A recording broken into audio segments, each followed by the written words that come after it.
Welcome back to Comedy on the Road. All right, you're back and we're still here, and our next comic is originally from Houston. Hey, there's a lady from originally in Houston. You may have caught him on either the Showtime Comedy Hour or the MTV Half-Hour Comedy Hour, and now you can catch up with him right here. Let's welcome Carl Faulkenberry. Please welcome Carl Faulkenberry. Please welcome Carl Faulkenberry. For Carl Faulkenberry. Carl Faulkenberry! Yeah, high five!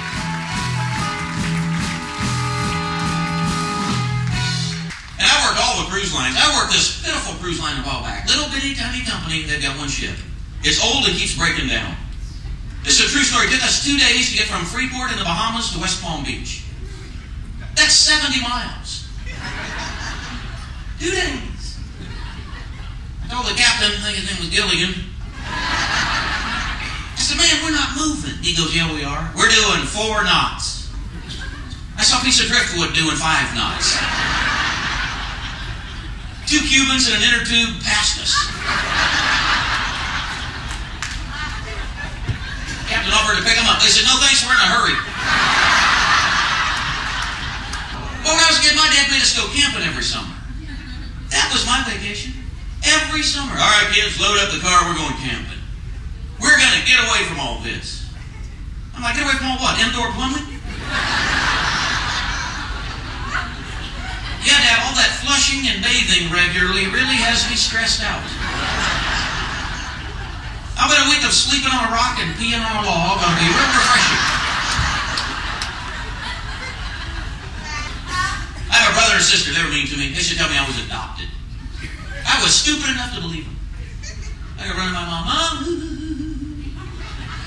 Julio and Lolita said I was adopted.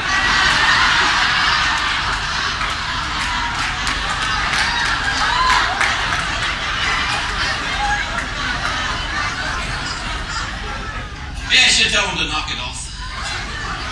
Well, at least I think that's what she was saying. I was in those mountains over there in eastern Kentucky, coal mining country. That's like another world over there. I did a show in Hazard, Kentucky. I know you've seen that show, Dukes of Hazzard? Yeah, apparently that was a documentary. I had the only car in town that didn't have a big number painted on it. Here's a tip. You can tell you're in a hillbilly town when you can watch people rent shoes at the bowling alley so they can get into Denny's across the street. Hey, you go on the road working clubs, a lot of times they'll have you do the early morning TV show. Those things are all called the same. Whatever town you go to, they're all like, Good Morning Atlanta, or AM Chicago. I did one in Kentucky, it was called.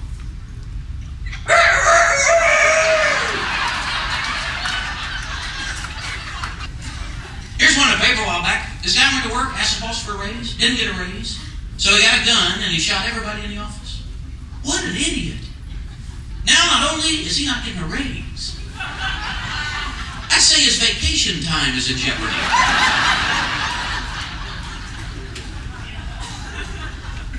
They gave him 4 consecutive life sentences and a $10,000 fine. If I was him, I wouldn't pay it.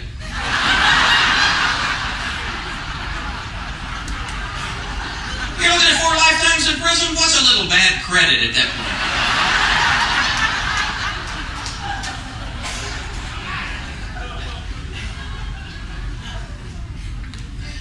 Chain gang in a lot of states. Y'all think that's a good idea?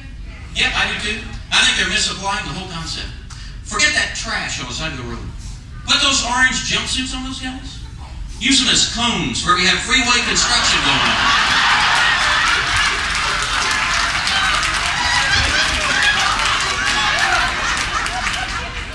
Hey, it would save a lot of money on cones. And I think people would slow down through those construction areas.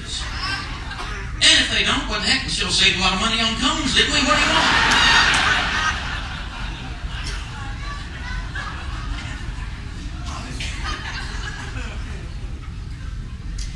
I guess a new crime these days that's exploding has to be identity theft. Don't you think so? I keep reading about that in the paper. That's why I keep my credit cards maxed out and overdue. That guy that rips me off, I wish he hadn't. That poor guy would be calling me the next day.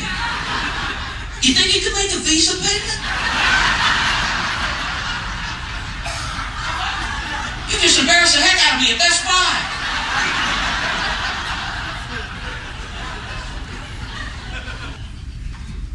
I'm a married guy now. Got married 2 years, a little over 2 years ago. Never done that before. What an experience. I went ring shopping. I went to this jewelry store. The guy's supposed to start right here. These are 2 carats and up. I went, whoa, whoa, whoa, whoa, whoa. Where are your pieces and stems?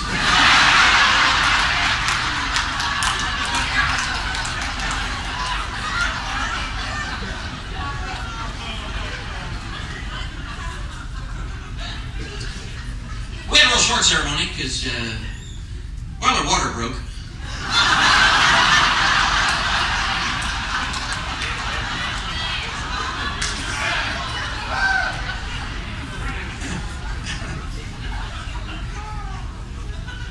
I'll tell you what, I married the biggest bed hog in the world. You know what I'm talking about, a bed hog. I swear to God, my wife goes to sleep at night, I swear to God, face down, spread out like a skydiver waiting for the chute to open. It took me a year to learn how to sleep with one butt cheek hanging off the side of the bed. I finally had enough. Well, I shoved her right off that bed in the middle of the night. She hit the floor screaming, "What'd you do that for?"